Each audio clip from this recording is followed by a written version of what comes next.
Sometimes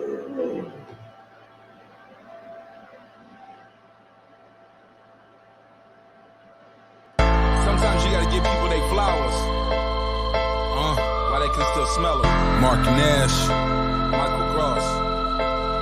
Michael Gross, the boss. My nigga. My brother. Let's get this done, Mike. We all love sports, right? Mike Gross, the boss. This is Mike on sports. He smoke competition, same time smoke a port. When it comes to debating, he's one of the greatest. Put him on the A-list over Kellerman and Bayless. If you missed the show, couldn't make it, just log on and click the playlist. That boy always working, not to be played with. Hit subscribe and the bell for the latest. Mike Gross, the boss. Mike on sports. Right there from first bell, tip up and coin toss. Mike Gross, the boss. Mike on sports. He call it how he see it. Either you won or you lost. Big games, big fights, rolling dubs up. You like the content, hater? Click the thumbs up. Cash app, super chat, go all in. But do your research first before you call in.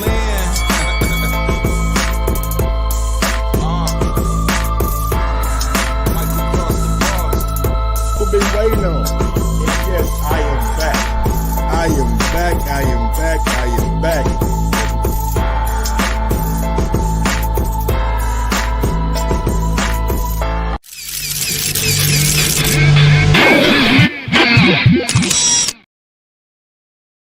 Yo, yo, yo, yo, yo, yo, yo, yo, yo, yo, yo, yo, yo, yo, yo, yo, yo. What up, what up, what up, what up, what up, what up, what up, what up, people? Welcome back to another edition of Mike on Sports. I'm your host. I go by the name of Mike Gross, man.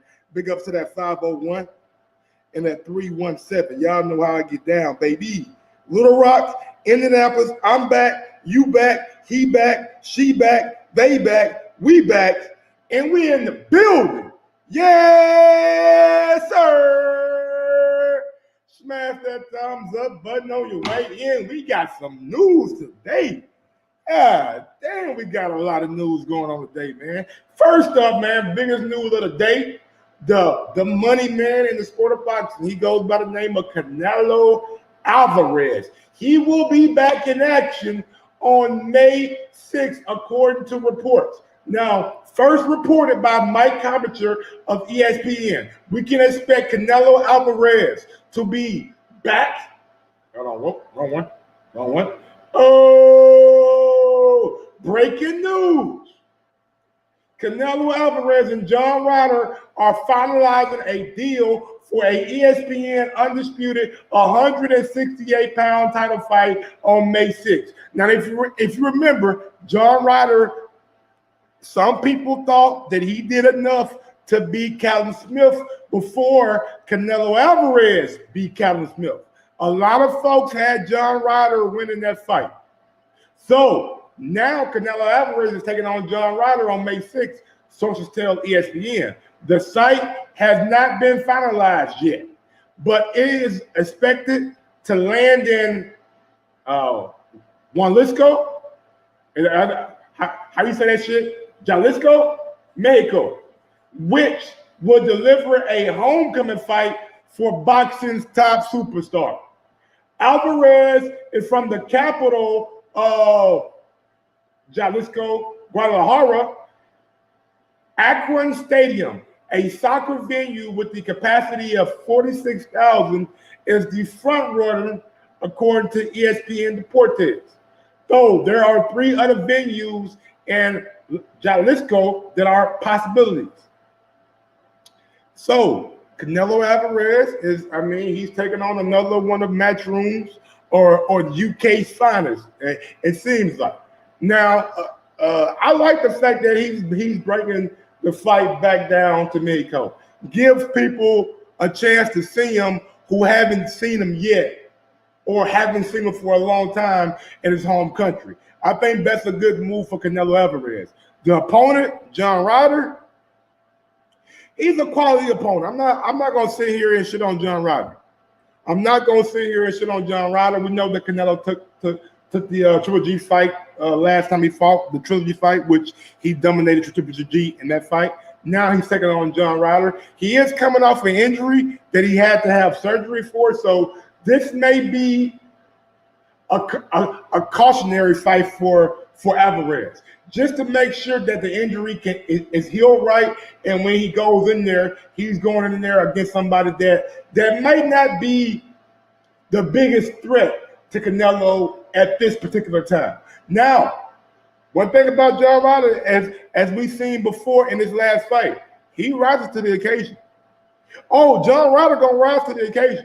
He rose to the occasion against Callum Smith, gave Callum a damn good tough fight, and I think this right here is it's made to be a all action fight. And the reason I say that, because John Ryder is the kind of dude that brings a lot of pressure, and we know Canelo brings that pressure too. So this could be a big time knockout in the making. It really could, y'all. I'm excited about this fight, kinda, man. Now, I'm not overly like, oh my God, no. But it is a good comeback fight for Canelo. Seeing that he had an injury, I think John Ryder is a damn good fight. Tonight, Ray Vargas or Shockey Foster. I don't know, man. I don't know.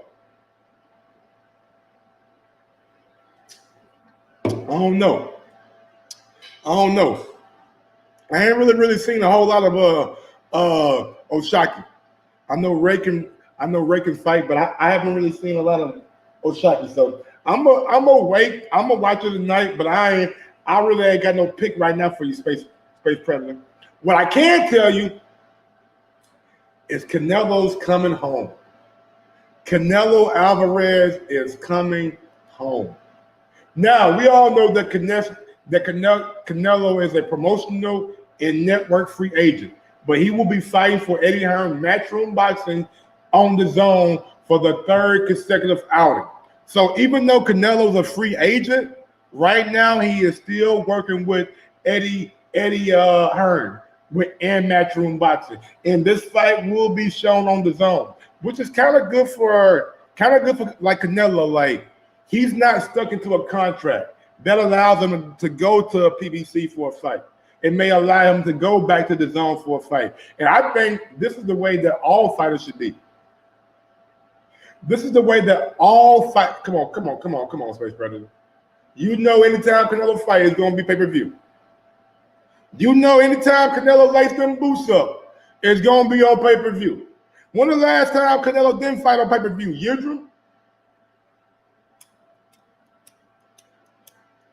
Was it Abner Yildirim? Or was it my man Rocky Fielding? When was the last time he did fight on pay-per-view?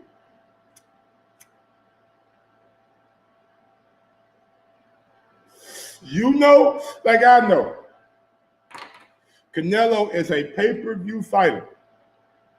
Like it, love it, hate it, whatever you think about it. Canelo Alvarez is a pay-per-view fighter, and that's not going to change anytime soon going forward.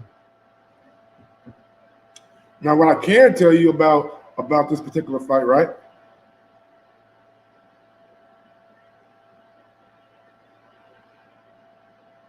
What I can tell you about this fight, right, is I think this fight will end in a knockout. No, this ain't gonna be pay-per-view. How you know? They damn sure ain't gonna make the money at the gate that they'll make in America. So how they gonna offset that? How they gonna offset that? And let me know how you feel about Canelo fighting down in Mexico. First time in a long time.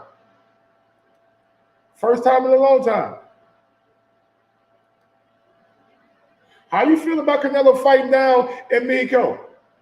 First time in a long time, right? Right?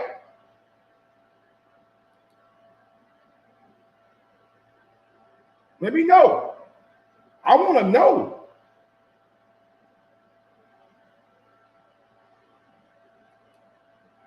Real shit. The fact that there tells me Canelo doing a give back fight for his hometown fans. Look, man, he doing a give back fight. He's doing it for his people down in Mexico, but he still got to make his money. Shit, Terrence Crawford went back to Omaha for $10 million. Come on now. Come on now. If Terrence go back to get a supposedly $10 million, you think Canelo ain't gonna have them on pay-per-view? Like the day of the big time stars fighting on free TV, that shit is done, bro. No more Earl on free TV. No more Ryan Garcia. No more Devontae Davis on free TV. No more Canelo Alvarez on free TV. If you want to watch these dudes, you will have to pay it. You will have to pay it. He's not fighting on free TV. If I'm wrong, damn it, I'm wrong. But I don't think I'm wrong. I don't think that I'm wrong. I think Canelo Alvarez will be on pay-per-view come May 6th against John Ryder. And this is for the undisputed title of 168. Now, how much of a chance does John, and please. Well, true. Please do me a favor. Go right now and go vote. Go vote. Who is more likely of these three potential matchups to cause the upset? Which underdog is more likely? Which underdog is more likely to cause the upset? Teofimo Lopez, John Ryder, or Ryan Garcia? Who is more likely to pull the upset? Go vote, go vote, go vote, go vote, go vote, go vote. Stop. I'm not yelling. I'm trying to tell this guy that Canelo he will be fighting on pay-per-view. He will be fighting on pay-per-view. Simple and plain. And the last thing that I'm gonna say about this fight, I truly think that this is a good matchup for Canelo Alvarez and John Ryder. I think their styles will mesh well together. Seeing that both guys are a come forward, a puncher, boxer kind of fighter, I think this fight more than likely will end in a knockout. Now,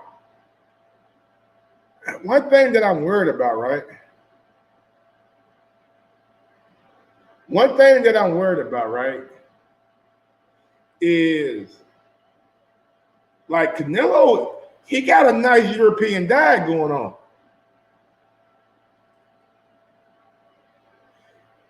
He got a nice European diet going on. He fought Rocky Fielding. He fought Yildirim. He fought Callum Smith. He fought Billy Joe Saunders. He fought John Ryder. I mean, God, Eddie getting his countrymen paid. Eddie is getting his countrymen paid. I mean, damn. Can we get a Andrade fight? Can we get a Demetrius Andrade fight?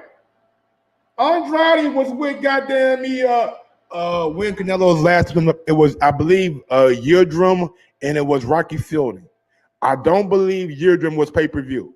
And I know for a fact that Rocky Fielding wasn't pay-per-view, because that's when they were still going with the slogan, pay-per-view is dead. Pay-per-view is dead. Pay-per-view is dead. Dead. No, it's not.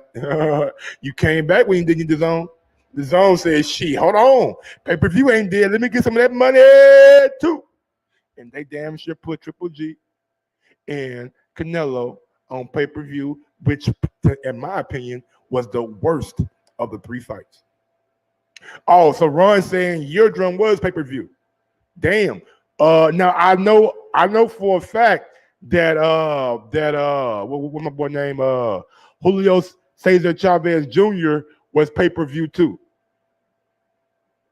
I know they were pay-per-view too for Chavez Jr. So I don't know. I know Khan was pay-per-view. I know Liam Smith that just beat Eubank with an elbow. He was pay-per-view. Billy Joe wasn't pay-per-view if you had the zone. Shit, that it's still pay-per-view shit. I mean, I thought it was pay-per-view. I don't know. I mean, it really don't matter because I don't know when the last time he he haven't fought on pay-per-view. That nigga wasn't balling. So he's still on pay-per-view for that fight. Thank you, Ron. Thank you, Ron. I'm trying to break it down to this dude, but he always like, no, man, no, I'm right, you wrong. No, okay, you got Liam Smith right, but you ain't right about every goddamn thing. But anyway, back to what I was saying, like Eddie Hearn is getting a lot of UK boxers their biggest payday. He is getting a lot of UK boxers their biggest payday. I just don't understand when like we seen Daniel Jacobs get the Canelo fight, and he was a black man with Matchroom, but time after time after time, we did not see Demetrius Andre get that fight. Like, why didn't Demetrius Andre get that fight? I know Demetrius Andre is with PBC now, Mike. So it don't matter no more. But to me, it does matter because I just feel like, damn. I just feel like, damn. I just feel like, damn, like, do he not get a chance? Do he not get a chance? Man, that's to me, like, I didn't like the fact how and I'm gonna say it, I don't like how Eddie Hearn maneuvered his way around Demetrius Andre and did not deliver a big time fight for him. Like he delivered fights for every other dude on Matchroom. But when it comes to Demetrius Andre, he failed him. He failed him. Simple and plain. He failed him. And Demetrius Andre, he wasn't overly excited about the potential matchup with Canelo and John Ryder. He said, I'm not trying to say John Ryder is an easy opponent, but come on, man. That's the quote that came from Demetrius Andre. And we're gonna get into it real quick. I'm gonna give you all his quotes that came from that article. So Demetrius Andre did an interview with Boxing Scene. Shout out to Haynes Diamondstone. Demonstone. Haynes. Shout out Haynes. Shout out Haynes. So we all know that Demetrius Andre and Canelo had their riff-raff, had their back and forth, right? So we all remember. Hold on, let me just jog y'all memory real quick. Man, get the fuck out of here, man. Please, get the fuck out of here, man. It's my night. who I'm fighting? Demetrius. Not the press conference. Get the fuck out of here, man. Get the fuck out of here. Fuck you, man. No. Hey, get the fuck out of here because, man, get the fuck out of here. Now, we remember that, right? You remember Canelo telling Demetrius, get the fuck out of here. Get the fuck out of here. All right, here go the whole interview. And before I play the whole interview, I didn't like the fact that Eddie Hearn told Demetrius Andre, hey man, not here. Hansa. All right, my bad. Shout out to my man Hansa. You know what I'm saying, for the article. I didn't like the fact that see, at that point right there, that told me Eddie Hearn ain't for Demetrius Andre. At that point, you knew Eddie Hearn wasn't for Demetrius Andre by telling, hey, it's not the place. And ain't you both of they promoters?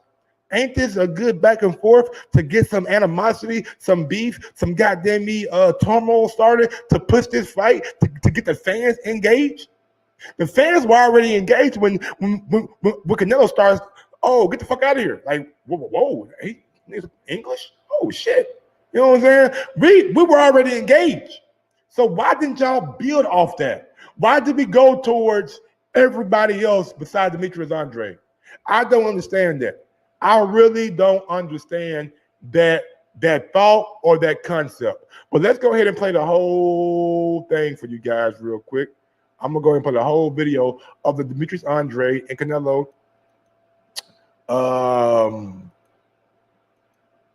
altercation. And this just, you know what I'm saying? This is just me going back in history, because Eddie Hearn has delivered for damn near 6 or 7 different people out of the UK. He has delivered for 6 or 7 different fighters out of the UK. But for some reason, he could not deliver for Demetrius Andre. That is wild.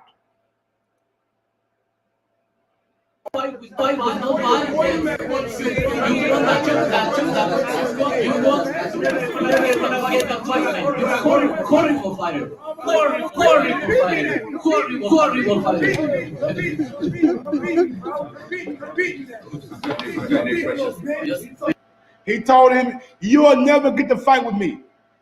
You will never get to fight with me. You are a horrible fighter."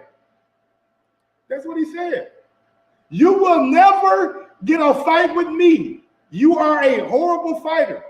Now, quick vote real quick. Quick vote real quick. Is Demetrius Andre better than John Ryder?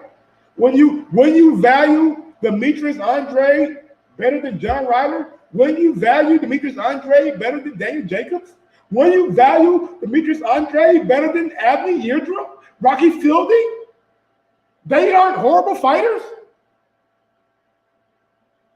They wasn't horrible fighters? Is John Ryder better than Demetrius Andre? That's why Andre Ward came out and said what he said last week. That's why Andre Ward was on the side of boxing saying that we have to quit picking and choosing. We have to quit picking and choosing. Matter of fact, fuck, I got time today. My wife out of town, the kids gone. Shit, I got time today. Let me go out here and get this goddamn Andre Ward out of here real quick. Because I want to run that back. Because Triple G Trilogy, the worst fight. I mean, that was shit. No lie, that fight was shit. The Trilogy fight was horrible. I fell asleep on the fight. It was so bad. I went to sleep on that motherfucker. It was so bad. Now you fighting John Ryder. You get beat up by old boy. You get beat up by old boy. But now you fighting John Ryder? Like, come on, man. Make it make sense to a nigga, man. Make it make sense to me, man. B-Ball put pause on you. But you want to bring B-Ball back down to 168.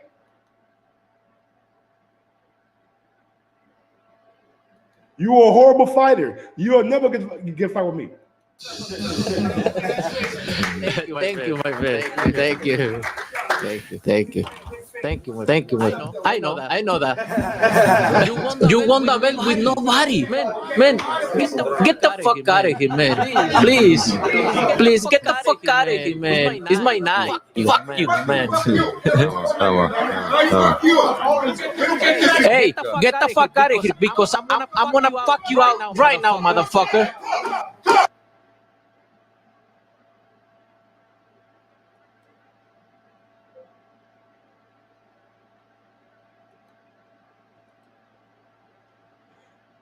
So there you go. See, here we go with this bullshit, man. Here we go with this bullshit. B-Ball ain't asking for 68, bro. Come on, now, man. B-Ball saying he will be willing to fight at 68. He will be willing to fight at 68, but if you Canelo, matter of fact, I'm gonna just let Andre Ward tell y'all better. The entire crew will be March 25th from to protect Canelo. Say that Canelo's the boss. Give me one of them bars or something. It's popular or can. No, listen. You had to not. You see, man, Put his promoter hat on in just 2 seconons. Is there one that fits? Listen, it's not about what B-Vols, and I can give you a list right now. We were 175. I mean, that's what I started with, and so that it's funny because when you speak truth a lot of times about Canelo, his fans come out and they want to call you a hater and this, that, and the other, and that's cool, but you got to look at the facts, right? And how can you lose a belt at 175, right? And then you get credit for taking the risk. Okay. But then in the return fight, you're trying to skew the playing field to favor you just enough where it increases your chances to win. You shouldn't want it at no other place but 175. Listen, hold on. You lost at 175. We get these high standards for everybody. Oh, he needs to show that no, if you lose at 75, you need to go get that back at 75. I think that would be a huge mistake for Dimitri Bivol to lose that kind of weight. So last time he even won 68. Probably been a kid. Real quick, maybe he's acknowledging that he bit off more than he could chew. Man, no, you know what it is? We're not going. He didn't call out better B at 75. We're not going to give other fighters, and I can give you a list right now. We see Mark Kriegel making excuses. Oh, he bit out more than he could chew. Oh, he ain't call out better beef. What the fuck does better beef got to do with it? Bivol beat his ass at 175. Go get your get back at 175. Why are you trying to make the playing field yours? Why are you trying to skew the playing field to benefit you? Oh, let's bring him down to 168. And Andre Ward made a great statement. When the last time Bivol even made 168? Back when he was 12? Back when he was 12? Come on, man. We wouldn't give certain fighters that same soft place to land. You can't do that. I'm just going to say this, not as a Canelo apologist, but before. And he ain't lying. He ain't lying. When Earl said he's fighting Keith at 154, what everybody say? Oh, why he ain't fighting Keith at 147, man? Why he ain't fighting Keith at 147, man? God damn it. Why he ain't fitting his belt? Keep the same energy. This man already got it beat by Bivol. But he's not fighting Bivol. He's not fighting, nope. He's fighting John Ryder. What happened to the get back? What happened to get your get back? Niggas don't want no get back, man. They want motherfuckers to forget that they lost. Before the fight was made at 175 pounds, it was Dimitri Bivol who said, I will go down to 168 to fight you because that's ultimately what he thought needed to be made for the fight. And I'm with you 100%, and so are most Mexican fighters. I'm going to let Tim put his promoter hat on in just 2 seconds. Is there one that fits? Listen, it's not about what Bivol's willing to do. You tip your hat to him for saying, I'll go to 68, 75. What I'm saying is Canelo. Yeah. Oh, I get it. You shouldn't want it no other way. I agree 100%. And what I've said his whole career, man, this is a guy that has a lot of skill and ability, but you won't know how great he is because when it's time to take big risks, there's always an advantage. There's always a way because of his star power where you can pick and choose, decide how, when, where. That's cool to a point. But when you talk about legacy, man, you got to get it the same way you went after it. You should. It's not about Bivol agreeing or not agreeing. It's about what do you agree to, Canelo? Do you want it at 65 or 78? Let Tim do your thing.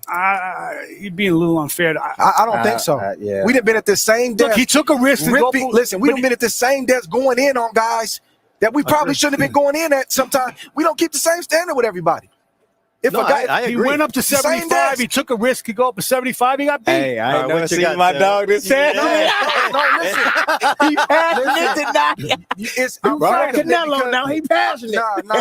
I keep it. Nah, that's He cool. keeping Get it the real. laugh out the No, way. go ahead, keeping baby. it real. I I'm keep listening. the same I'm listening. energy. I'm not afraid to speak truth to power, bro. I'm not.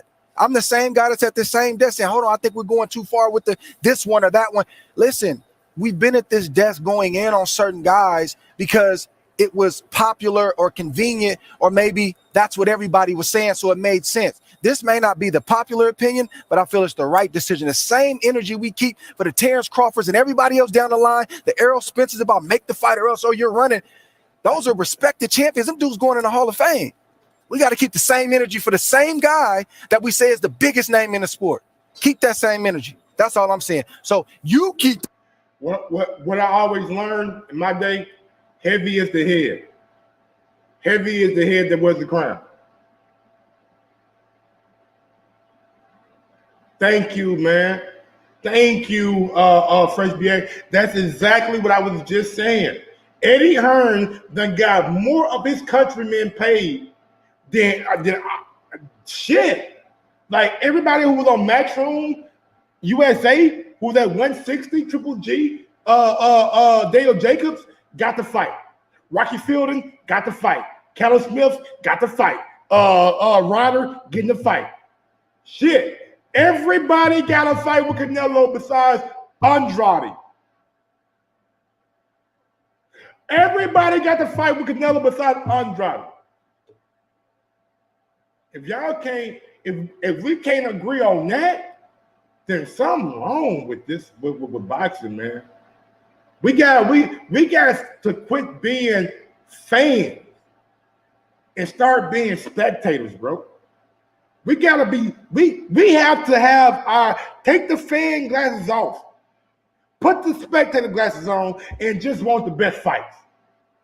Now, Andrade says, I'm not saying Ryder is an easy opponent, but come on, man. Come on, man. How are you going to continue to call him the best pound for pound when he's fighting guys like that? You got David Benavidez. You got Demetrius Andrade. You got Jamal Charlo. You got guys that you should have been fought, not John Ryder. And that's real shit. That's real spill. And no disrespect to John Ryder, man. No disrespect, because John Ryder is a damn good fighter. He's a good fighter. Some people thought he beat Callum Smith. He's a good fighter. But damn it, it ain't the fight that we want to see. Regis versus Ryan Garcia, damn good fight. But damn it, if not Ryan Garcia versus Gervonta Davis. Keith Thurman, Earl Spence Jr., damn good fight. But it's not Earl versus Bud. It's not.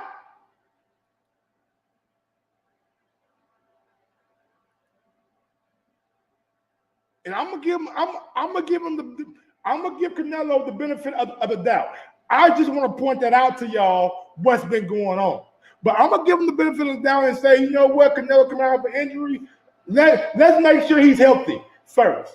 But after John Ryder, you gotta want all the smoke. I'm talking about you. You gotta be Matt Barnes and Steven Jackson. You gotta be on Showtime on all the smoke. Jamal Charlo, Benavidez, and goddamn Andrade, make him happy. You gotta fight one of those three this year. You got to fight one of those three this year.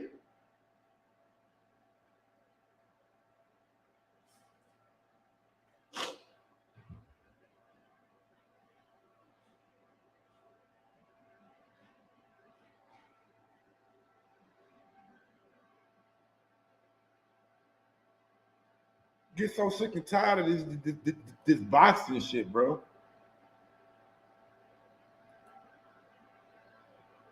Man, Billy didn't want no smoke, bro. Billy didn't want no smoke with goddamn me Andrade. We all know Billy didn't want. Nigga, he went, nigga. The nigga did dope. He was in violation of the Anti-Doping Act by VADA.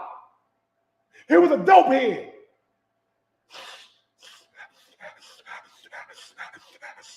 That's what he was doing. Dopey. He ain't want no part of goddamn Demetrius Andrade. He instead he chose to goddamn put dope in the system. And goddamn, and you right, I said dope. If VADA can say anti-doping agent, I can use the word dope. Dope head. And let's be real. Since we bringing up dope head and all this shit, the camp that he was a part of, they were all using that nasal spray. All the niggas out there using that fucking nasal spray. It's legal over in the UK. Man, fuck out of here, man. If it ain't good for the gander, it ain't good for the goose. If it ain't good for the gander, it ain't good for the goose.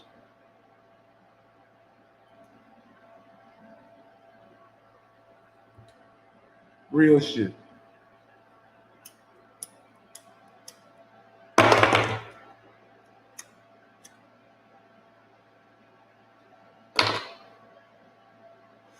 Last thing I'm gonna say about John Ryder and goddamn Canelo, but let's see it happen.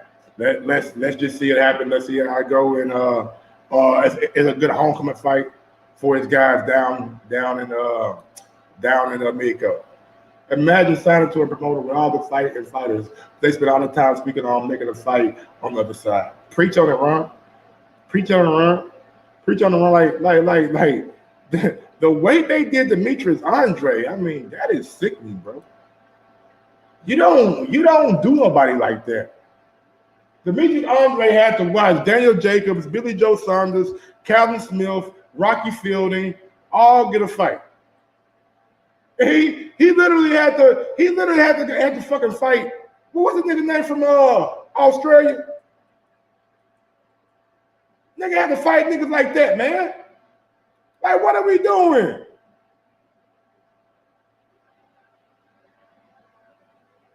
What are we doing?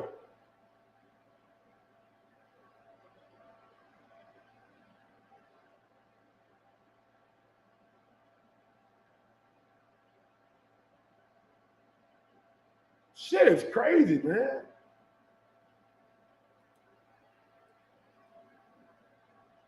Shit is fucking insane. All right, let's get to this last thing.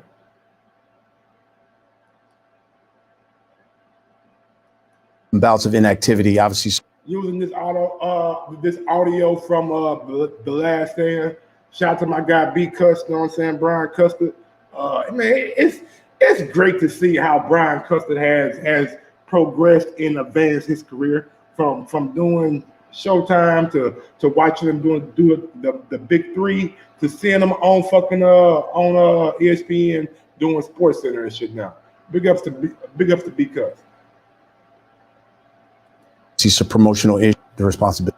And today I'm 31-0 with whatever 20 knockouts. I'm going to be 32-0 with 21, 20 knockouts, whatever. I'm here at Showtime where it matters, and I make a difference today too as well. So at the end of the day, there was no which way to go. It was this and which fights to be made. Like you just read off the thing, I can't get him the biggest fight. So which other way was I supposed to go? Yeah. When there was real no interest nowhere else. Yeah. What do you think happened to Jamal Charlo? I don't know which one that. The big one, the small one. That's the big one. What, 2 years it seems? It does on a day-to-day, but I'm a disciplined guy. Yeah. There's bullshit. Still like a shop. Like, what do you think you would call him the best or pound for pound when he's doing up for? I'll fight somebody like myself that's been out for 16 months. Nah, you just fought. And then you go, but we need tune-up for. How you not still like a shop? Like, what's the tune-up for? But I get it. That's not saying John Ryder is an easy opponent, but come on, man. Yeah. John Ryder, like exactly that. They continue to do what they do. How you going to continue to call him the best or pound for pound when he's fighting guys like that? When you got Plant, he fought. Yeah. David Benavidez, Demetrius Andre, Jamal Charlo, which you had guys that you should have been had fought or should have been in line to fight, not John Ryder. John Ryder should be fighting me. You know what I'm saying? Like, come on, guys. Like, let's just get real. Like, and it's just bullshit. Yeah. How have you? And I'm sure you always chuckle. And they say somebody said something about because like John Ryder is active and he's, bro, come on. You're a funny guy. Charlo, whenever I ask Charlo about you, There you have it, man. There you have it, man. There you have it. Big up to my guy Super Max on the Super Chat. He says, but how are you blaming Eddie for the Canelo pick and choose the opponent? We've been knowing that, so all Eddie can do is offer them to Canelo and wait. Man, we know what Canelo. I'm blaming Eddie because the reason I'm blaming Eddie Hearn is I seen him deliver for so many people on his roster besides Demetrius Andrade. Damn it, if you couldn't get Demetrius Andrade, Canelo, couldn't you get him Callum Smith? Couldn't you get him John Ryder? Couldn't you get him Daniel Jacobs? Couldn't you get him some kind of big fight to boost his profile, to entice Canelo? Like, let's look at Demetrius Andrade's resume real quick since he was on Matchroom. You know what I'm saying? Let's look at Demetrius Andrade's resume since he was on Matchroom, man. These are the Matchroom opponents for Demetrius Andrade. All right, and you let me know if Eddie Hearn delivered. Let's just take Canelo out of the equation. Let's just look at this right quick.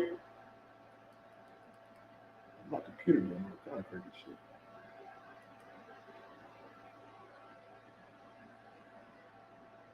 Did I get there? Oh, okay.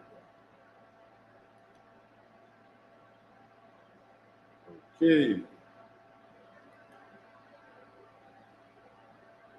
All right, here we go. So let's just look at the resume from Demetrius Andrade. So he fought Artur Akakov. No, his first fight was Atlantis. Now that was on HBO. So he fought Walter Akinwande, Artur the Wolverine, Selecki, Luke Keeler, Liam Williams, Jason Quigley. Liam Williams, Luke Keeler, where did 1, 2, 3, 4, 5 out of 6 fights he didn't deliver? 6-fight deal. 6 fights. He didn't deliver. He just did not deliver for Demetrius Andrade. I'm sorry.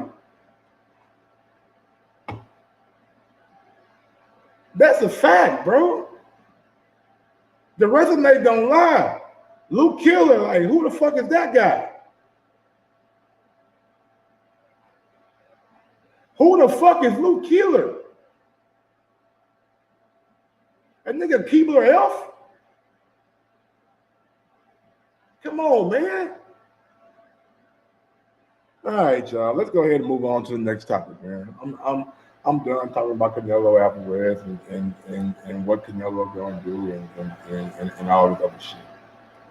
So we got some good news. We got some traction on the Golden Boy and PBC negotiations for Ryan Garcia and Gervonta Davis. So Golden Boy has now received the new contract that makes it the lead promoter for Ryan Garcia and Gervonta Davis rematch if Ryan Garcia wins the first fight. The rematch clause, which can only be exercised by Davis if he loses, has been holding that deal up. But Mike Compton said issues still remain. Now, the deal could be signed as early as next week, and it could be planned for the April 15th, first reported by Chris Mannix. So this is a good development in this negotiation. I always thought that what was being reported about PBC wanting to be the lead promoter in the second fight too, I thought that was a little bit apropos. I thought it was PBC trying to flex their muscle and trying to squeeze everything up out of them.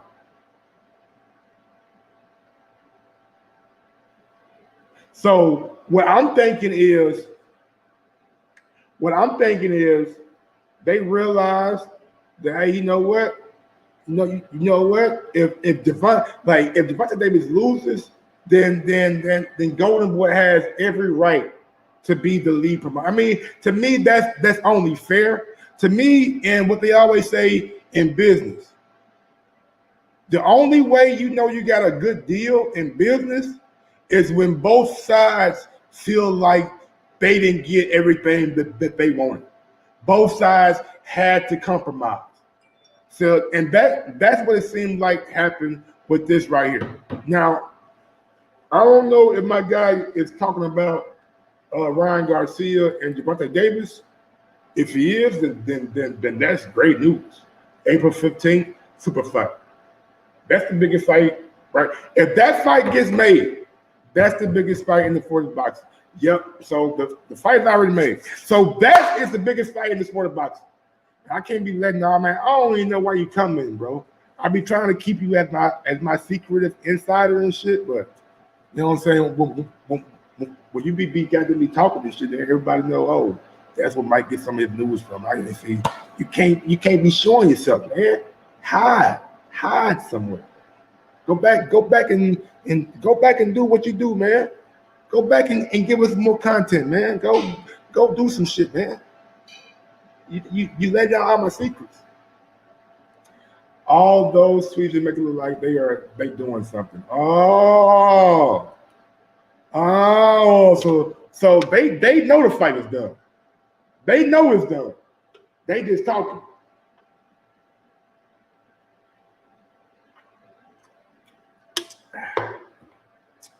Man,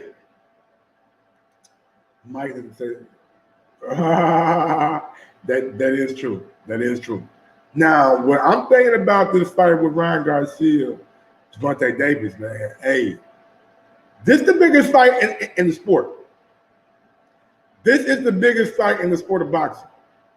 These two dudes right now, oh man, this is the biggest fight in the sport of boxing right now, y'all. Ryan Garcia, Gervonta Davis in Vegas? Shit, man. This right now, this is the big Anthony Jones. It's happening. It's happening. I just got word. Trust me. Anytime my man say something is done, it's done. All right? And y'all probably be hearing about it nigga tomorrow or Monday. Real shit. Real shit. Take it to the bank. Done deal.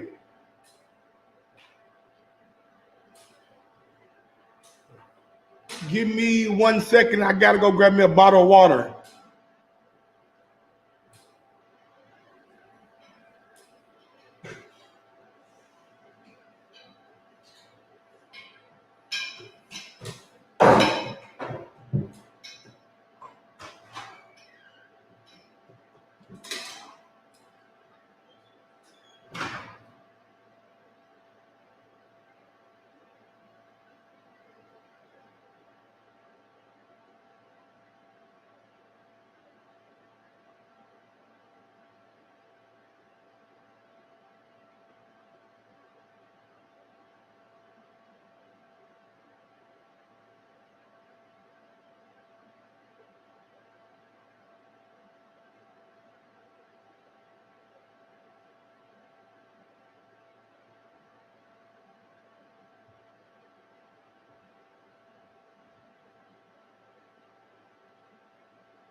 One thing that I love about this fight with Ryan Garcia and Gervonta Davis is that you got the ultimate contrast, right? You got the clean cut, gap model, everyday, you know what I'm saying, guy down the street, you know what I'm saying, and Ryan Garcia. And with Gervonta, you got the edgy inner city kid from Baltimore. You know what I'm saying? It's two completely different contrasts. And what makes it more intriguing and make this fight even bigger is that both guys are like likable. Both of these guys, like you could, like they got a massive fan base. Both of these guys are likable. They are fan friendly and they're fighting. I mean, this fight right now is made to, like, it's the biggest fight in the sport. This is the biggest fight in the sport of boxing, man. Ryan Garcia, Gervonta Davis. I don't know how it plays out. I don't know who ultimately wins this fight, but I'm there for it. I'm tuned in. I'm buying up the pay-per-view. Now this pay-per-view gotta be priced right. You know what I'm saying? Like hopefully now I don't know like how is Showtime gonna do this?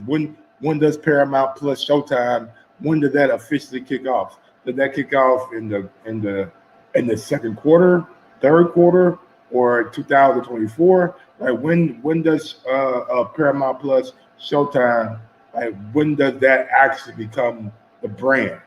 And when do they do away with the Showtime side of it? I don't know the end date for that. So I don't know how the pay-per-view would be distributed. I know it'd be on the cable, but will it also be on the Paramount Plus app? Could you buy it on the Paramount Plus app? Gervonta Davis and Ryan Garcia. Now that's major. If you start getting cash flow and cutting out the cable company and having them come right to your server and buy from you, oh man, that's big. That's how you come back the pirates. That's how you make sure that you ensure that you're making maximum profit by taking that cable company who's taking 60 or 50% off top out the picture. And Ryan Garcia and Gervonta Davis, like when you look at the metrics and you just look at the videos and you look at the fan engagement, like this fight is big, bro. It's big, man. Like outside of like the Jake Pauls and the Canelos and the Anthony Joshua's and the Deontay Wilders, like these two guys are like right on par. And dare I say, these two guys might be even bigger stars than Errol Spence Jr. and Terrence Crawford commercially. Now, may not be a bigger star in like the sense of boxing, like when it comes to like the sport of boxing, but when it comes to like the commercial appeal, these guys are bigger than those two, and that's hard for me to say. That's hard for a guy who envisioned Terrence Crawford and Errol Spence Jr. as being the fight of the century to say that. But commercially, right now, these are the two biggest stars in the I don't say two biggest stars in the sport, but some of the biggest stars in the sport of boxing.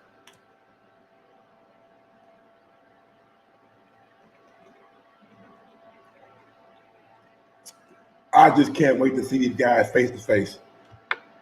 Been a lot of talking, a lot of beef, a lot of animosity. I want to see if both guys keep the same energy. I want to see how much bigger Ryan Garcia is than Gervonta Davis. What's the height? What's the reach look like? And we've been seeing pictures on the internet of Ryan Garcia looking like he done added some muscle, added some weight to his frame. We even seen Gervonta Davis come out on Twitter with a response to it. Now he did delete that tweet, but he was like, "What the fuck, man? He on steroids or something?" He said something to that nature. So accusations, and it was so to that nature that Ryan Garcia actually came out with a statement saying he is a clean fighter. He's willing to be drug tested in the whole nine. So it's a lot of animosity, a lot of bad blood right there between Ryan Garcia and Gervonta Davis. Like a lot of disrespect, a lot of tweets going back and forth. So I'm happy to see this fight coming to fruition. And may the best man win. May the best man win, bro. At the end of the day.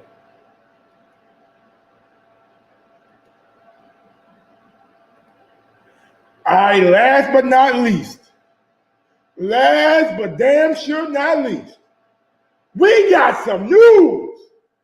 Josh Taylor and Teofimo Lopez are closing in on a deal for a junior welterweight title fight this summer in the UK. Sources told ESPN. It could land at Easter Road in Edinburgh, Scotland, sources said, with May 27th and June 3rd as being the dates that are being targeted.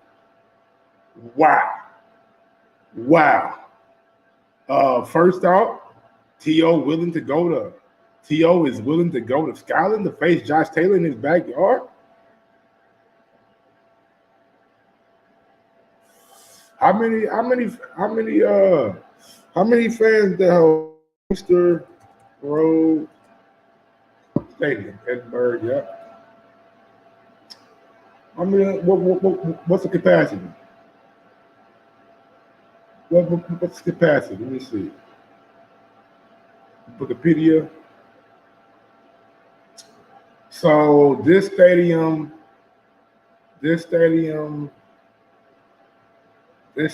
can hold the ground holds the record to the Scotland Magic outside glass.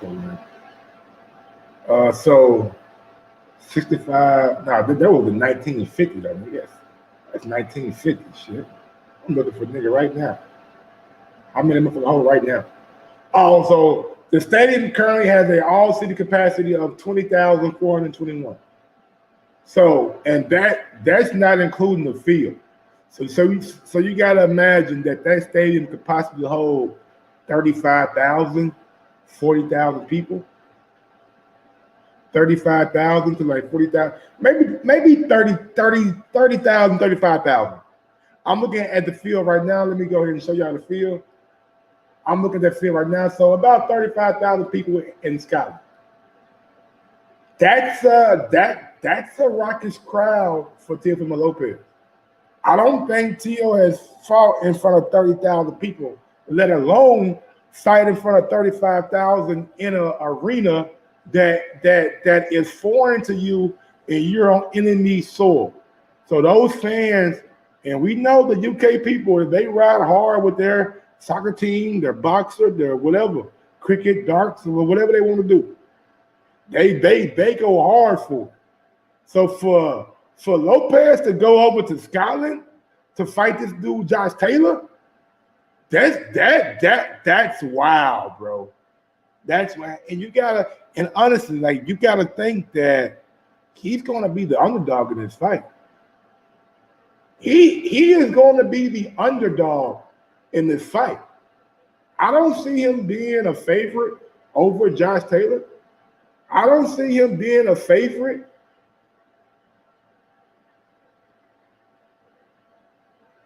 going to Scotland.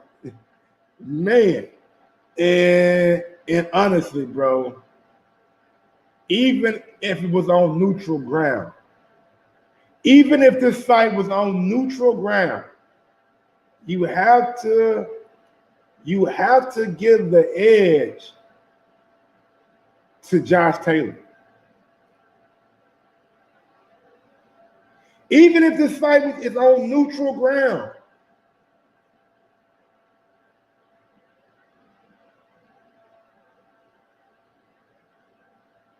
you have to give the edge to Josh Taylor. That's just me.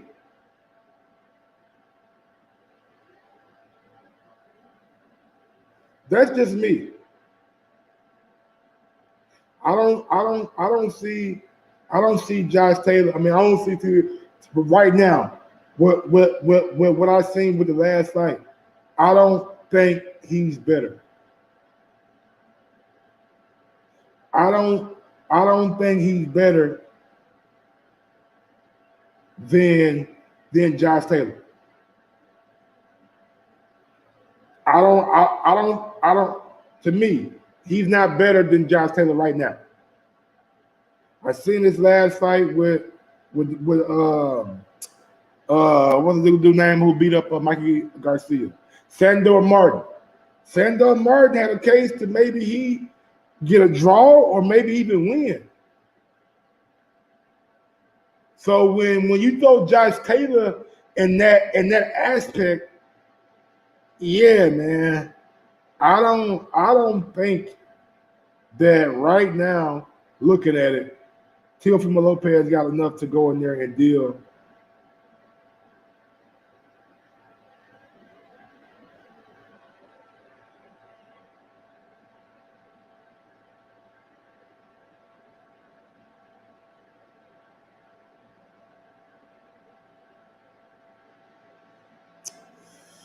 But I'm here for it. You know what I'm saying? I'm definitely here for it, bro. I'm here for it though, bro. Shit, that's a damn good fight, bro. I'm looking at Teofimo Lopez and I'm saying kudos to you, brother. You going down there and you taking on Josh Taylor and you taking a big risk. You taking a massive risk, bro. Like this could be this could determine how his career goes. Honestly.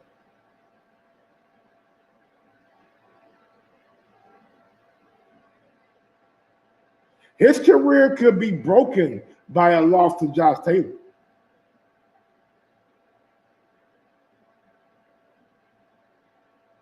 His career could really take a detour to what we thought it could have been if he takes a loss to Josh Taylor. So you got to give a lot of respect to Teofimo Lopez, man. He is doing something and going somewhere that is whoa. Can he beat him? Can he win? I mean, anything's possible. Anything's possible. But just starting off, I would have to favor Josh Taylor going into this fight. And that's no diss towards Teofimo Lopez, no diss towards his skill set. He's very talented. He's very good. I just think Josh Taylor's better. I think we've seen Josh Taylor beat Bradford. We've seen Josh Taylor beat Ramirez, beat Progress. We've seen beat O'Hara Davis on a domestic level. So I'm thinking by what I've seen and just the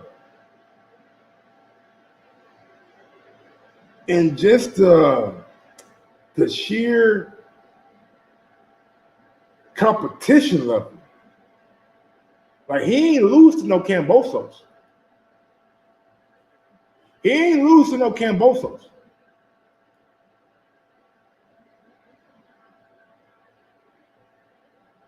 I don't want to say his career is already a done deal. I don't want to say that.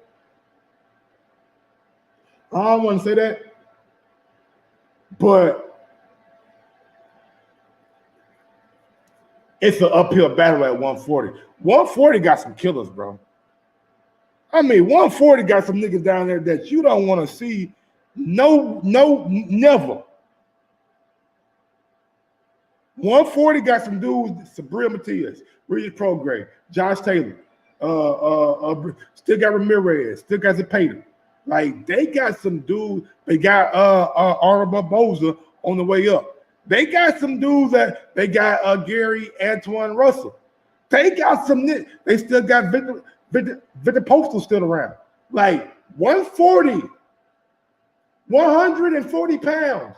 Got some absolute killers waiting on you.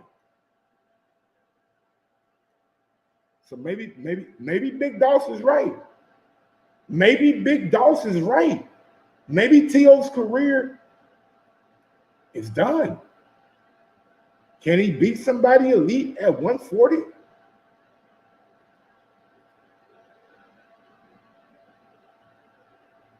Can he beat somebody elite at 140?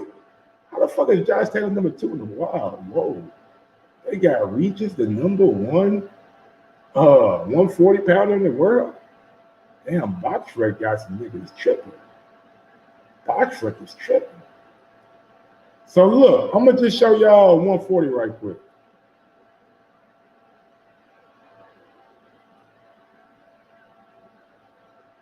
Yeah, man, I'm getting back at it, big dogs. I've been gone a little while, but I'm getting my groove back, big dog. I'm getting my groove back, right? So look at this right here, y'all. So 140, and let me go ahead and zoom in so you guys can get a good look at it. There we go. Good zoom. So 140 got Regis Prograde, killer. Josh Taylor, killer. I don't know how T.O. that high. I don't know how T.O. that high. But T.O. right there, Ramirez, Barboza, Sandor Martin, Jack Catterall, Gary Antoine Russell. I don't know who the fuck Stevie Spark is. Pedraza is still there. Comay's there. Ryan Garcia's there.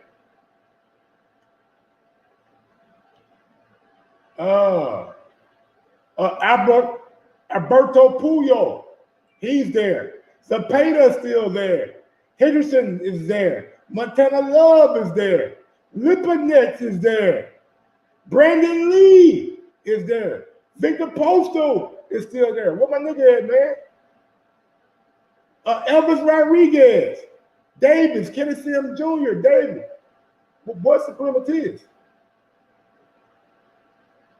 Whoa. What's the primitive? Did I pass that?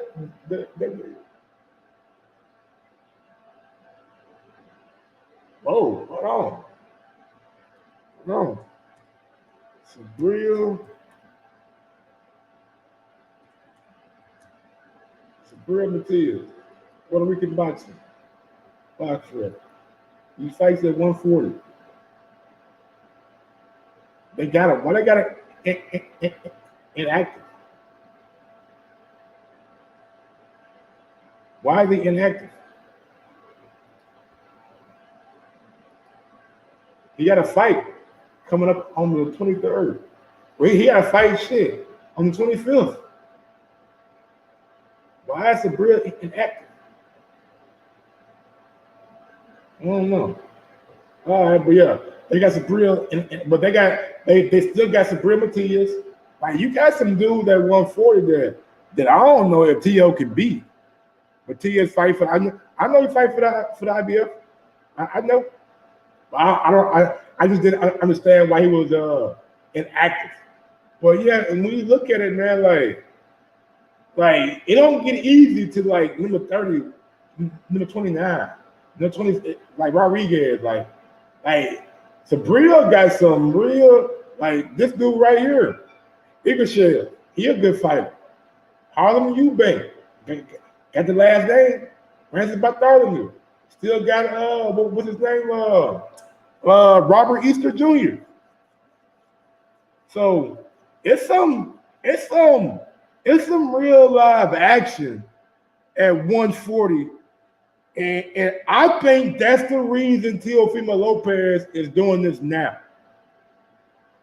I think the reason that Teofimo Lopez is doing this now is that he don't want to be exposed. He don't want to go in there with Barboza. He don't want to have to fight somebody and get fucked up. You know what I'm saying? Like he would rather go ahead and take his chances against Josh Taylor. And that loss, like if you lose to him, I mean ain't nobody beat Josh yet. You know what I'm saying? So I get that. But again, it's an uphill battle for your boy. It's an uphill battle for your boy, man. I don't know who he's gonna beat. I don't know how he's gonna beat him. But right now, if I had to pick, if I had to say, Mike, who you got and why you got him, I am taking Josh Taylor to beat Teofimo Lopez. And there's no slight to Teo. I'm just looking at it, and I think that Josh Taylor is the better fighter.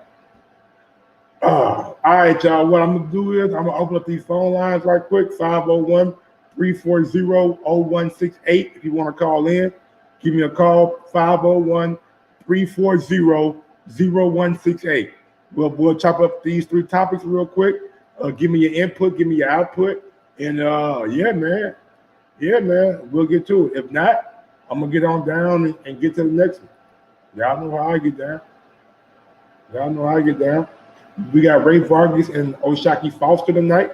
Should be a good little scrap coming on Showtime. Trying to figure out what time everybody fight start.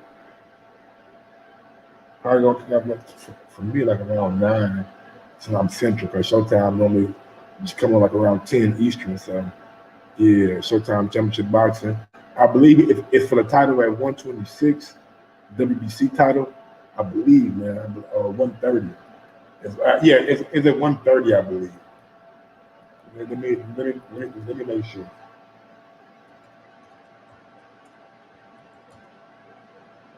Ray Vargas, Oshaki Foster. Let me get that Ray Vargas. I believe it is for a title though. Ray Vargas, boxer.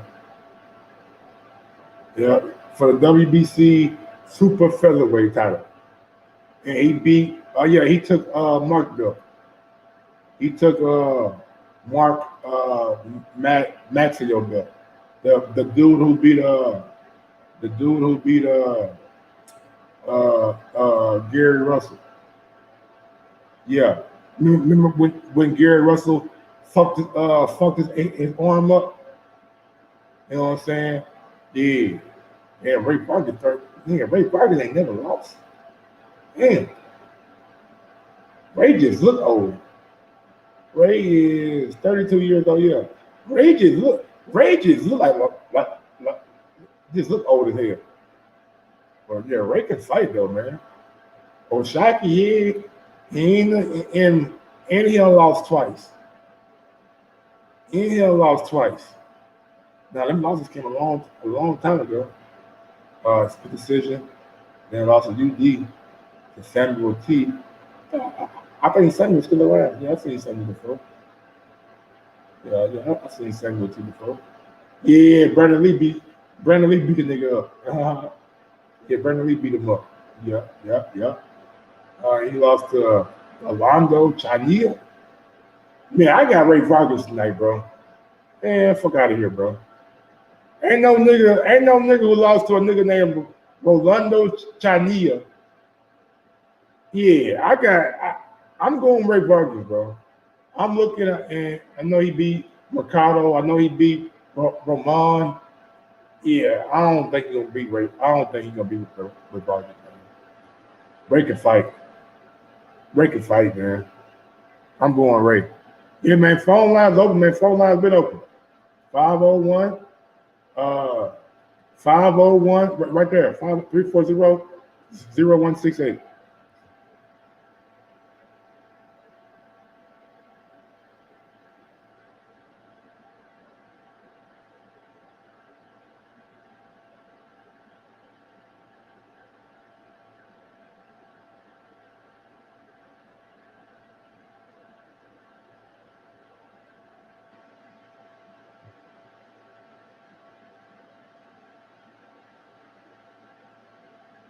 Waiting for the calls.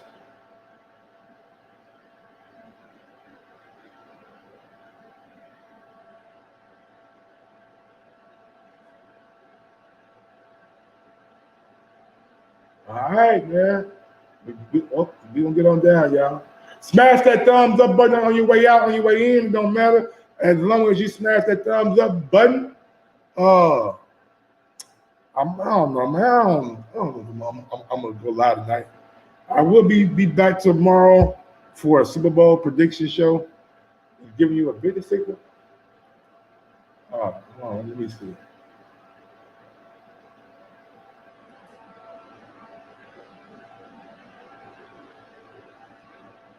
Oh, okay.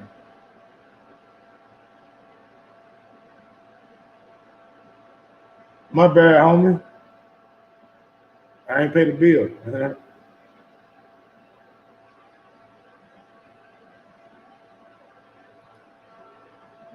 We're gonna pay this bill real quick.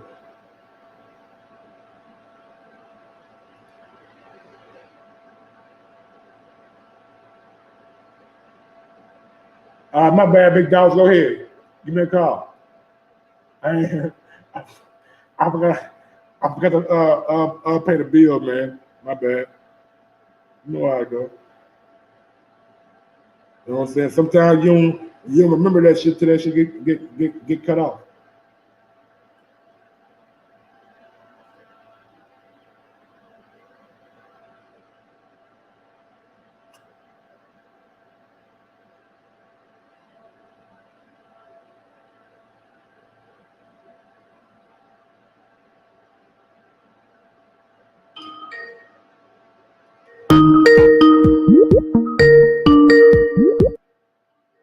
Big Dose.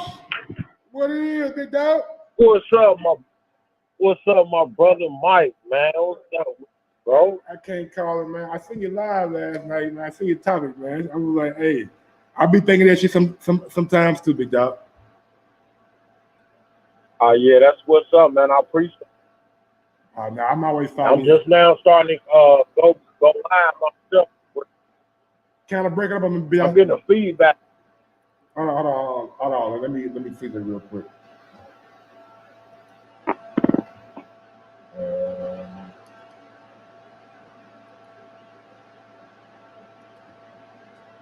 All right, how about now? Let's see. Let's see. I'm still getting it. You got your speed on or something? Like the volume of it? No, I ain't got nothing else wrong but you. Hold on, let me see, man. Let me see. I don't know what the fuck. Be the headset. I don't know. Anyway, I'm gonna try to deal with it. Hold on. Hey. Give me a second. Hold on. Call right back in, all right? All right, bet.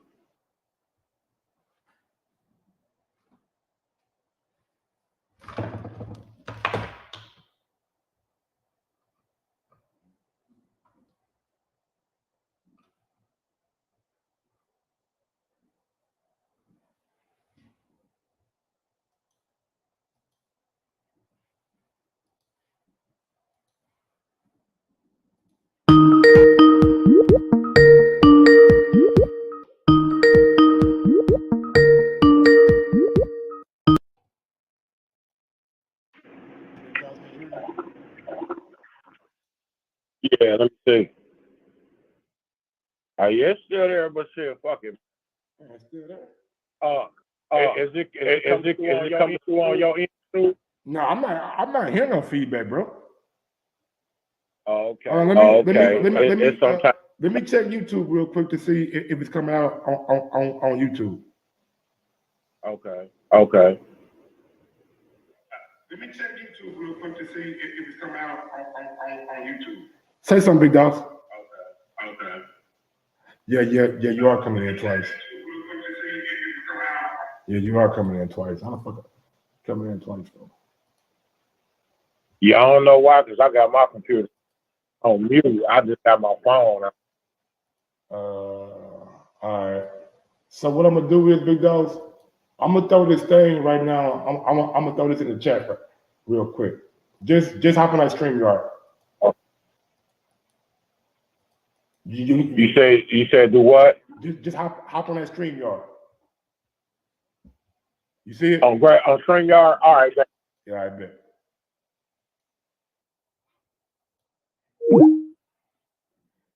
It's giving a bit. I don't know. Yeah, that shit was giving feedback. I have no idea why that shit is giving feedback though. It's like, cause I got everything off. Everything is off.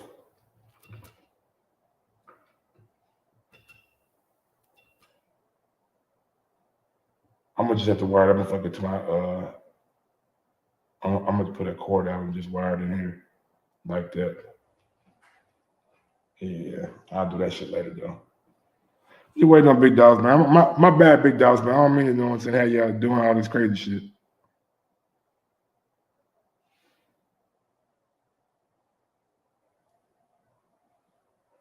Big dogs, man. Have a motherfucker real quick.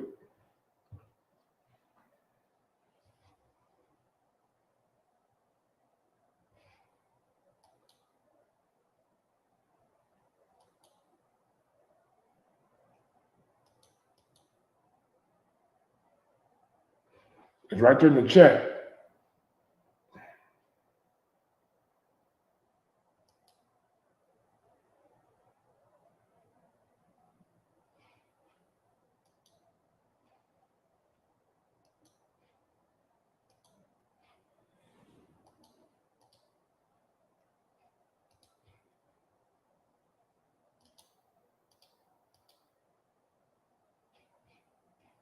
What up, Devin? I can't call it Big Dog. Wait for my nigga Big Dog to hop on. I might just go ahead and download the Skype from the Play Store. Yeah. You hear me? Yeah, we good now. I can hear you, Big Dog. You can hear me? You can't hear me? Can't hear you. Oh man. I can hear you. I can hear you. Hold on. Yeah, like you talking, but I ain't hearing nothing. I can see the shit moving over there. My shit coming through the speakers, right?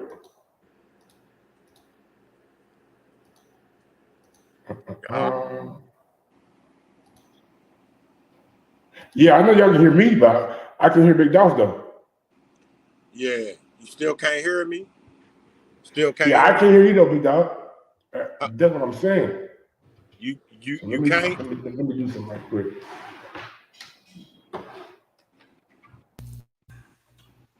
Yo, can you hear me? Oh yeah, I can. All right, better talk to me, man. How you living? All right, there we go. Hell yeah. Salute to you, bro. All right, man. Thank you, man. I appreciate it, bro. It's good to see you back, man. Yes, sir. You feel good to be back, man. Get my setup and shit right, so I'm good. Yeah, you know I'm gonna be over here fucking with you. Absolutely, man. Nigga, anytime, man. Anytime.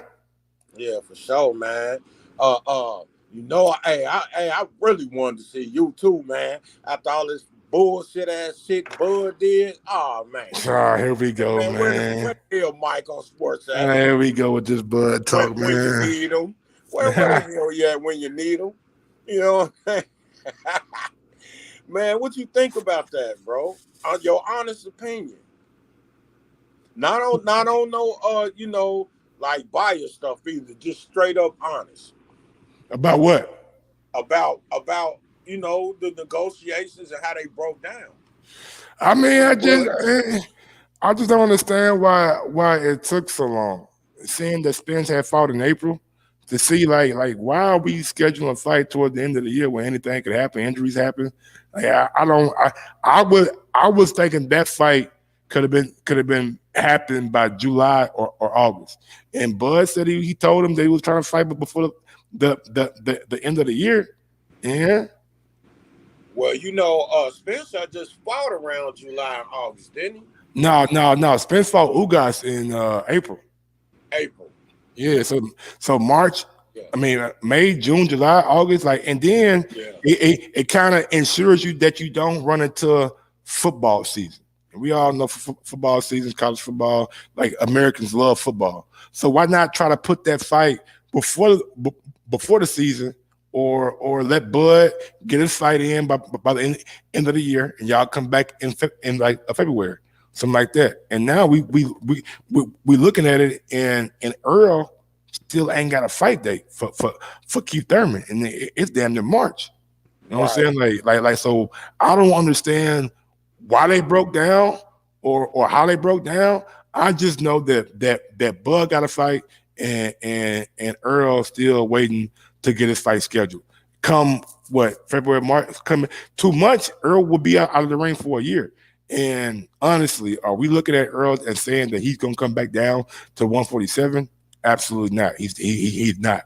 If he's telling y'all that right now, I can't make the weight, what makes you think that he will be able to make the weight 18 months later? You know what I'm saying? Like, it's not. He never said he can't make the weight, Mike. He said it's hard to make it. So if it's hard to make the weight and you ain't made it in over a year, going to your fight with Keith Thurman. So a fight with Bud means you ain't made the weight in what, 18 months, 20 months? Do you really want to put your body through that? So to me, after he fight Keith Thurman, I think he's going to drop them belts because he got Stan Onius waiting on him after that fight, or the winner of Stan Onius and Ortiz. Then he got the Jaron Ennis dude waiting on him. You know what I'm saying? Then he got the WBC dude, Keith Thurman. I don't know what the WBC gonna do with that. So well, they already said what they gonna do. They said they gonna mandate this fight. Man, hold on, they're gonna mandate this fight at 154, and it's gonna satisfy his mandatory. Who? It's Keith Thurman. Man, hell no. They can't do that. Why not? They can't. No. Mauricio Suleiman did an interview. I forgot what interview that he did. May have been with Ness. And Ness asked him, like, bro, what are you doing? Like what is Earl and Keith doing fighting at 154 and not 147? Ain't Keith the mandatory? He was like, yeah, Keith is the mandatory, and I have no idea why they're fighting at 154. That's what he said verbatim. He said that, but he also said we're gonna mandate the fight. Yeah, they're going to mandate it to be fought at 147. Now, you big dogs. You cannot fight at 154 and defend a 147 belt. That's not how boxing works. You have to make the weight. He's not defending his 147 belt. He's just satisfying the mandatory. The person that's the mandatory for the WBC is Keith Thurman. He's asked for special permission to fight him at 154 and still let it satisfy the man. Throw that article. Show me that article. Show me that. Guys, you cannot satisfy a mandatory by not fighting at that weight, bro. There's no way in hell you can do that. If it is, then boxing is fucking a game. It's fucking a joke. Like if we just gonna let people walk around and make up rules on the fly, it's a joke, bro. Like they're like. What happened to having to make the weight? Well, you don't see Keith Thurman complaining. I mean, we didn't see Keith Thurman say shit. And I would love to see a Keith Thurman interview, but I think that Keith Thurman has been told not to do any interviews. Honestly. I think if he had a problem with it, he'd be speaking up. Oh no. It's gonna be interesting to see that press conference because a lot of shit gonna start coming out. You know what I'm saying? Why this fight is at 154 and not 147. Hold on, I'm about to get it real quick.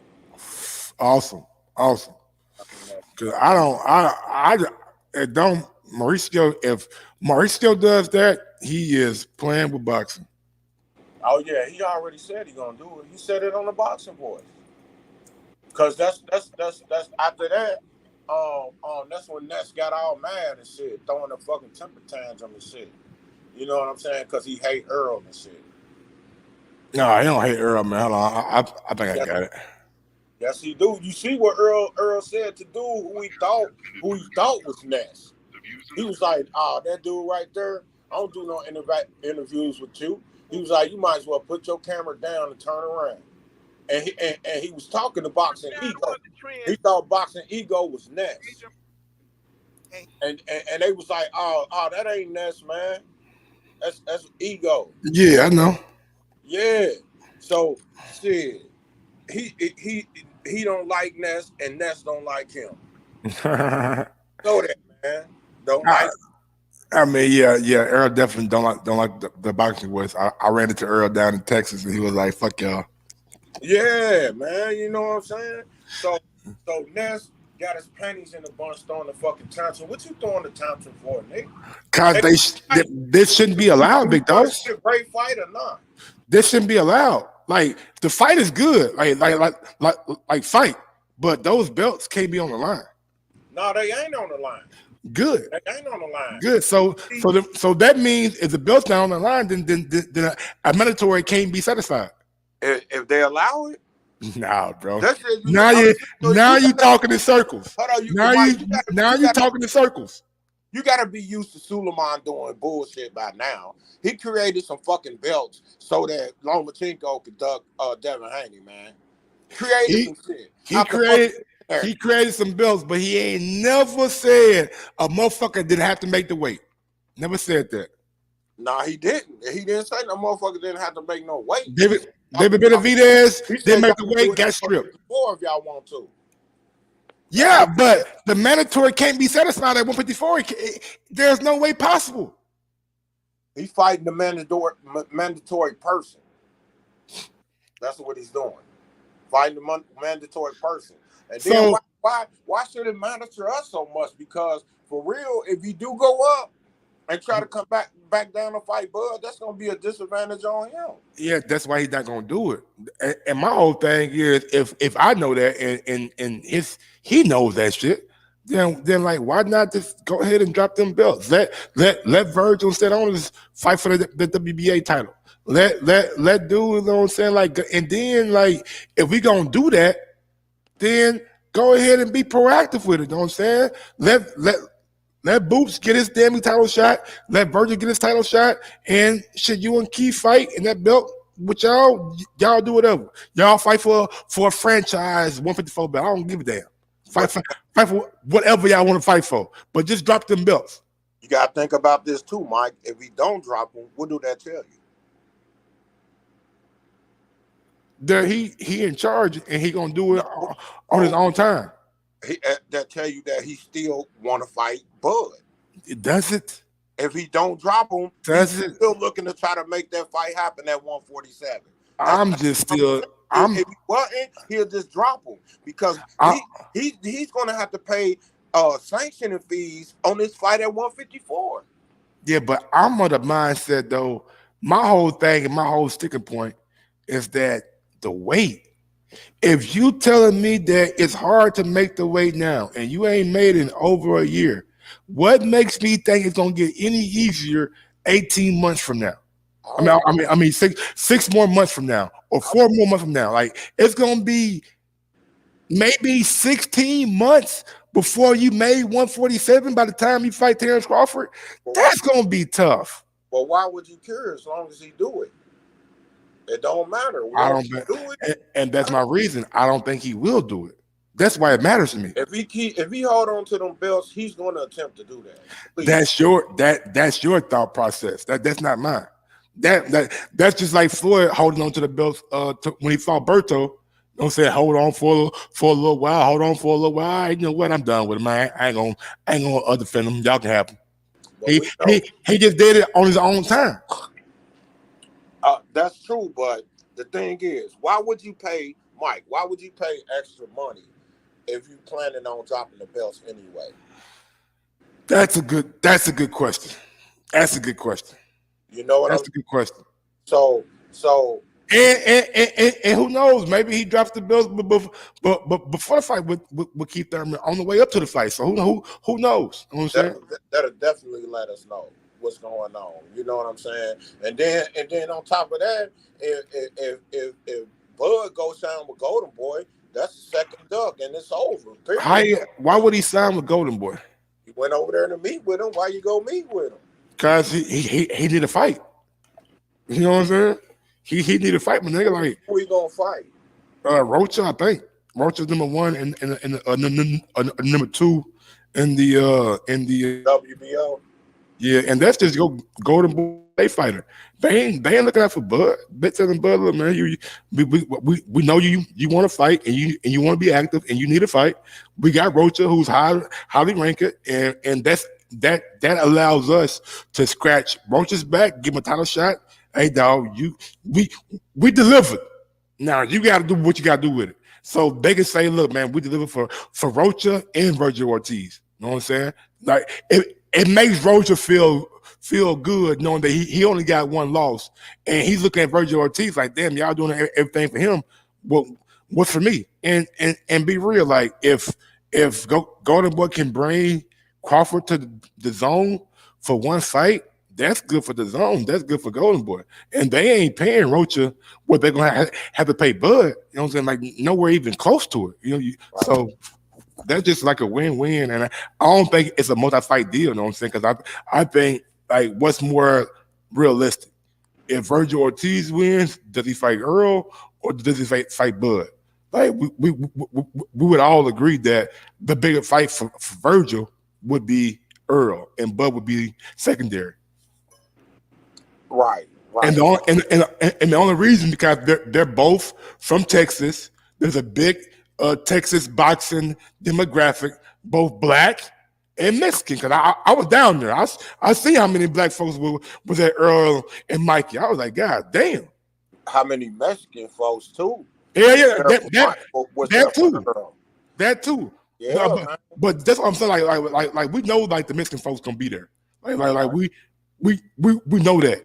I was just shocked. I didn't know that Earl could pull out and have as many black folks interested in boxing as he does down in Texas. And that's one thing. That's one thing I always say about Texas. Texas supports Texas, from the Houston to Dallas to Fort Worth to San Antonio. Like y'all niggas support each other better than any other state that I know of. Cause niggas can really stay in Texas, you know what I'm saying, with their music and make some real money. You feel me? Like Trey and goddamn me Zero and Slim Thug, like them niggas still making money down there. You feel me? Yeah, they is, because Texas is so big, man. And that Texas, too. like a lot of other places where they support they people, man. You know what I'm saying? Like here in Cincinnati, man, you try to make it here, bro, as an artist, they not fucking with you. Because don't nobody want to see nobody that they know do better than them here. I ain't gonna lie, nigga. I stayed in Ohio for about, 6-7 months, nigga. That's one of the grimiest states I ever stayed in, boy. Them niggas up there ain't got no love for a nigga. No love, man. You moved? Yeah. I went to school down there for like 6 months. It was right outside of Springfield, about an hour from Dayton. I had a homie from Dayton, nigga. That nigga right there, boy. As my nigga to this day, you know what I'm saying? Me and him bumped heads when we first met, but shit, we was like, nigga, damn, nigga, we like just alike. So that's probably why we bumped heads. That's how you get your best friends and shit. You feel me? Having an argument or a fight. Nigga, a fight, nigga. Fucking argument, nigga. We was about to go down. Yeah. Shit. After that, nigga, we smoked the blunt. Was like, man, you a cool nigga, man. Man, you a cool nigga too. Right. You feel me? So. Hey, so when Bud dipped out of the negotiations to fight a bomb in Avenue and David ain't no bum. Y'all gotta quit calling dudes bums that y'all nigga. David can fight. Like David can really fight. Like I would like, it ain't the old Keith Thurman because Keith been out the ring for a long time, but David got a good chance of beating Keith Thurman right now if y'all put him in the ring together. No, sir. All right. David couldn't beat Keith Thurman. He couldn't beat Boots. No, I mean, I don't know. Now we seen Boots get. I mean, I don't want to say exposed, but we had a lot more questions after that fight than we had going into that fight. Right or wrong? That's true. I mean, that's all I'm saying. That's all I'm saying. I ain't saying that. For me, but for most people, yeah. For me, I was just like, damn, Boots ain't cutting out the ring. Damn, Boots still ain't cutting out the ring. Damn, Boots still ain't cutting out the ring. Like, what's going on? Like, that's a fundamental of boxing that somebody of Boots caliber should have. Earl got it. Nigga, Earl cut that motherfucker out so smooth on man, nigga. I seen Earl put niggas in corners, dog. Earl put you in that fucking, because he had his jab so long and his stance so long that one step to the side, nigga, he got you right where he wants you. Right. And if you're trying to escape, he gonna hit you while you're trying to escape. Exactly. With a devastating shot too. Yes. To the body. And that bitch gonna be looping. So when it loop, nigga, you don't know if it's coming to the head or to the body, you know what I'm saying? And he tucked right. Man, Earl can fight, man.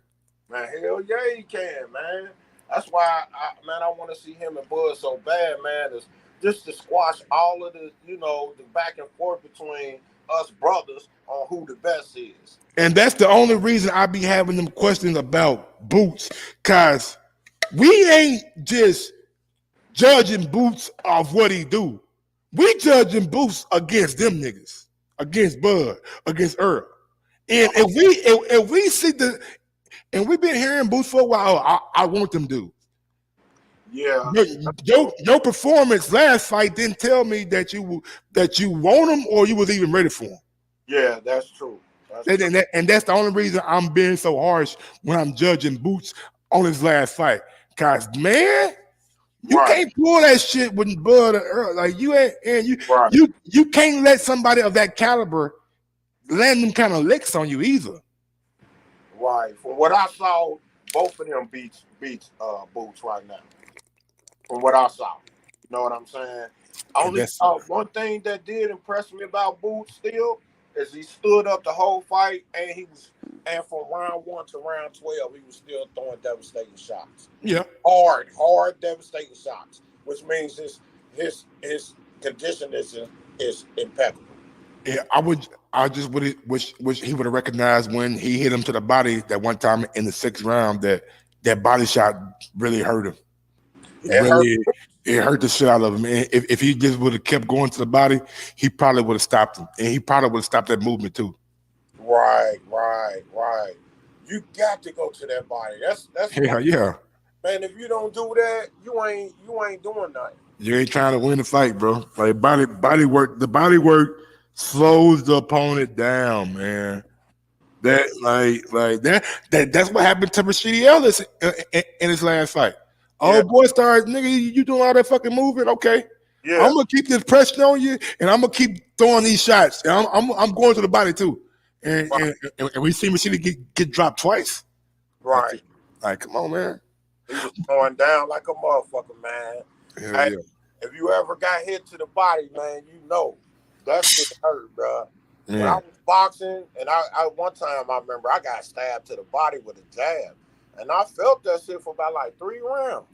Man, nigga, I done got hit. Nigga, I wasn't boxing younger, but I done played football. Nigga hit me with his helmet. Yeah. Bow. Right in my shit. Damn. Nigga.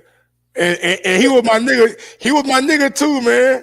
Yeah, like he was my nigga, but he was mad because I was tearing their ass up in practice. You know what I'm saying? And he played like defensive line. Yeah. Man, that nigga hit me with that motherfucker, man. I said, Shy, god damn, bro. Right. I was on the ground for about 5 minutes, nigga couldn't breathe. One of my homies did that too, man. We was playing the game and we was playing a team that we was supposed to lose to, and we was winning. We just scored a touchdown. I'm on the sideline and shit. And usually we, going headbutt each other's helmets and stuff. This nigga ain't even realize I ain't have my helmet on, man. Nigga headbutted me in my mouth. Oh, shit. Knock my tooth out. Boy. Knock my tooth out. Hey. Hell, man. I fucked around, nigga scored the new fucking game when the touchdown. I was talking shit. I took my helmet off. The whole team run over towards me. I said, nigga, these niggas about to fuck me up. I didn't even put my fucking helmet back on. Nigga, we started celebrating. Nigga hit me in the mouth. Like, oh, I'm gonna have him back on, man. Yeah, that's one thing you can't do. Like when you start celebrating shit, like you can't be celebrating nigga with no helmet on. Cause niggas they'll bump you with your fucking shoulder pads or face mask or something. You know what I'm saying?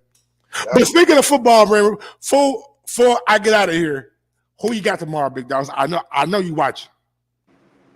Tomorrow? Who? On the Super Bowl? Yeah, for sure.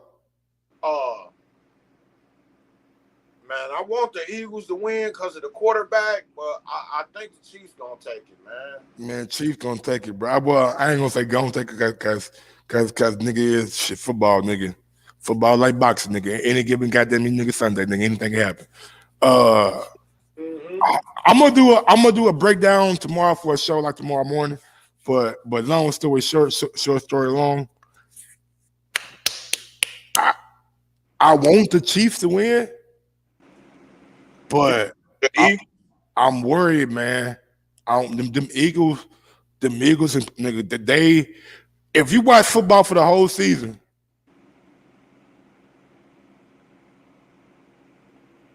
You said did I? No, hold on. Yeah. If you watch football the whole season, then like the Eagles been the best team from start to finish. Like I mean, and I can say, nigga, the Chiefs been right there with them because Pat Mahomes has been playing great football all year. But far as like team wise, like we only seen like them have trouble against Dallas when they didn't have their quarterback, and the Commanders, which is a conference, well not conference, but a divisional rival. And we all know those divisional games, nigga, those get tough. But yeah, man. Yeah, bro. About if Mahomes win, he'll be the only quarterback that ever won 2 Super Bowls in his first what did he say? What they say? 6 years? He been there 6 years? Something like that. Yeah. The only one to win a Super Bowl twice in their first 6 years. So this nigga trying to go make history down that motherfucker, man. Hey, who you got on Benavidez and playing? Man, come on, man. Y'all know who I've been rocking with for forever. Oh, motherfucker Benavidez. Yeah, hell yeah. I just had to see where your head was at, Mike. You know what I'm saying? Because you know, I sometimes I have little doubts, man, when you talk about Bud. You know. I hear you. You know what I'm saying? Hey. But it's gonna be a great one, though, man. It's about time they giving us something we want to see, man. Now hey, are you really excited for Tank and Ryan? Hell yeah. I think Ryan got a chance, bro. I think Tank gonna beat him, but I think Ryan got a puncher's chance. He's fast and he can pop hard, And I think Ryan got a chance too, bro. And he told Ellie, he said, you know what? They call Tank the new Mike Tyson. I'm just Ryan. I felt that shit. He said, I'm just Ryan. He said, I don't fight like nobody. I fight like myself. Yeah, man, it should be a good fight, bro. I'm excited for that shit, though. But big dogs, man, let me go and get on down, man. I'm almost 2 hours in, but let me grab me some eat right quick. I appreciate you letting me get on. No problem, big dog. Hey, I'm gonna probably be doing some shit tomorrow, but before the game. So if you see me live, man, you can always hop on. You know I'm gonna come through. All right, my nigga. All right, fam. Be safe. Sir. Yes, sir. Shout out to my guy, nigga, Big Dogs out of that Ohio. I'm out this bitch, man. Y'all know what it is. Y'all know how I get down. Y'all know what about. Mike on Sports, always coming at y'all, coming back with a vengeance. Smash that like button. 2023, we giving y'all all what y'all need. Yes, indeed. I'm out this thing. And like I always say, man, every superhero needs theme music, and you know I got mine. Sometimes you gotta give people their flowers. While they can still smell them. Mark Nash, Michael Gross, the boss. My nigga, my brother. Let's get this shit done, Mike. We all love sports, right? Mike Ross, the boss, this is Mike on Sports. He smoke competition, same time smoke a port. When it comes to debating, he's one of the greatest. Put him on the A-list, over Kellerman and Bayless. If you missed the show, couldn't make it, just log on and click the playlist. That boy always working, not to be played with. Hit subscribe and the bell for the latest. Mike Cross the boss, Mike on Sports. Right there from first bell, tip up and coin toss. Mike Cross the boss, Mike on Sports. He call it how he see it, either you won or you lost. Big games, big fights, rolling dubs up. You like the content, hater, click the thumbs up.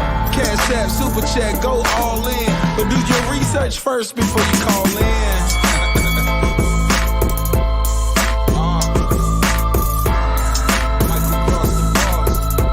Been waiting on. Yes, I am back. I am back. I am back. I am back.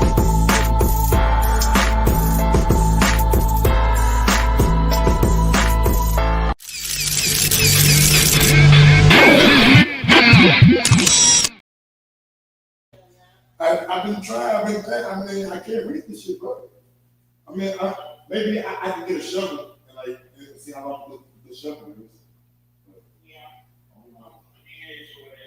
I'll come up here so I got it. Bella's still sick. Mom says she's still throwing up. She's sick.